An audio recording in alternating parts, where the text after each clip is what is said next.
The Odyssey, an ancient Greek epic poem attributed to Homer, tells the story of Odysseus, a Greek hero who struggles to return home after the Trojan War after insulting Poseidon.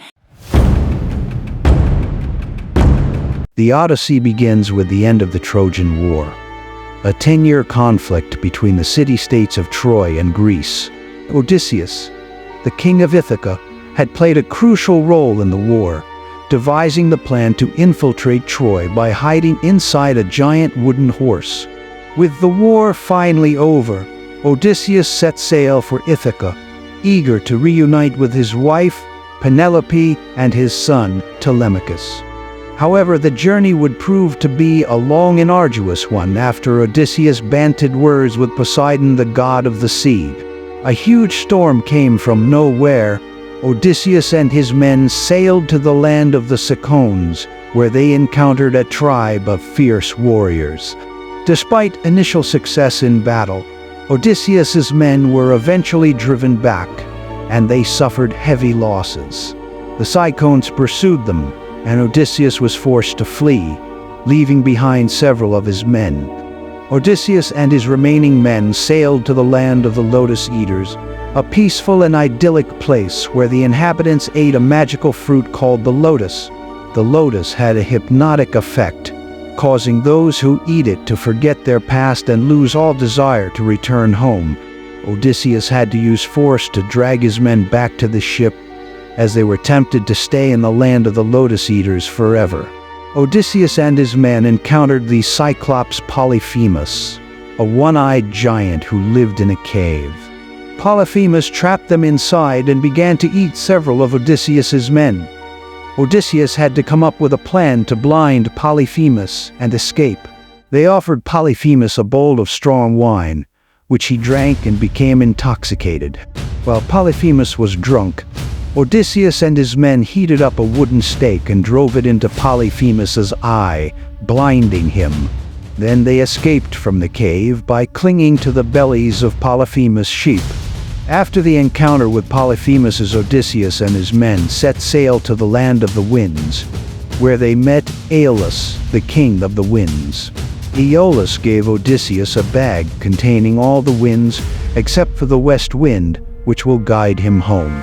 However, Odysseus's men, thinking the bag contained treasures, opened it while Odysseus was asleep, releasing all the winds, causing the ship to be blown off course, and they were forced to sail back to Aeolus Island. Odysseus and his men sailed to the land of the Laestrygonians, a tribe of giant cannibals. The Laestrygonians attacked the ship, and Odysseus's men were forced to fight for their lives. They managed to escape, but not without suffering heavy losses. Odysseus and his remaining men sailed to the island of Circe, a sorceress who could transform people into animals. Circe turned Odysseus's men into pigs, but Odysseus was able to resist her magic with the help of the god Hermes. Circe fell in love with Odysseus and kept him on her island for a year, where he and his men were treated to a life of luxury. This got the gods angry, hereby telling Circe to let Odysseus go.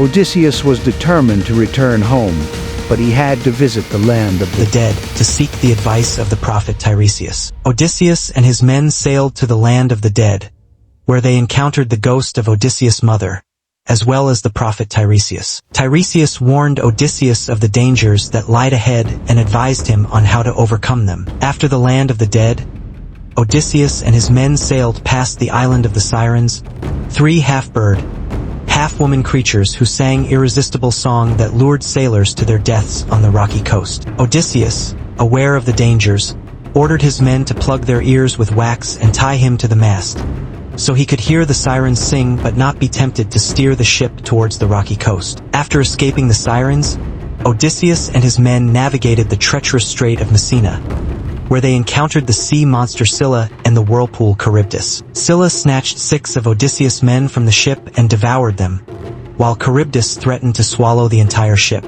Odysseus and his remaining men sailed to the island of the sun god, Helios, where they were warned not to eat the cattle of the sun god. However, while Odysseus was away, His men disobeyed his orders and slaughtered some of the cattle. As a punishment, Zeus destroyed the ship and killed all of Odysseus' men. Odysseus, now left alone clinging to a piece of wreckage, was washed up on the island of the goddess Calypso, who fell in love with him and kept him captive for 7 years. During this time, Odysseus longed to return home to Ithaca and his wife Penelope. The goddess Athena intervened on Odysseus' behalf, convincing Zeus to allow him to return home. Calypso was then forced to release Odysseus, and he set sail on a raft. After a difficult journey, Odysseus finally returned to Ithaca, where he finds that his wife, Penelope, was being courted by a group of suitors who believed Odysseus was dead. Odysseus had disguised himself as a beggar and enters his own palace, where he observed the suitors and began to plan his revenge. With the help of his son,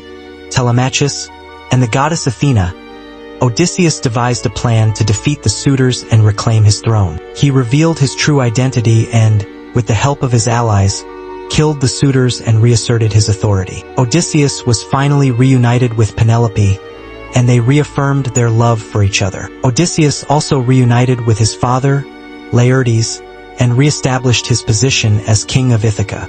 The Odyssey concludes with Odysseus' reintegration into his kingdom and his family. He had to overcome countless challenges and obstacles, and eventually emerged victorious. The poem ends on a note of hope and renewal, as Odysseus looked forward to a brighter future with his loved ones.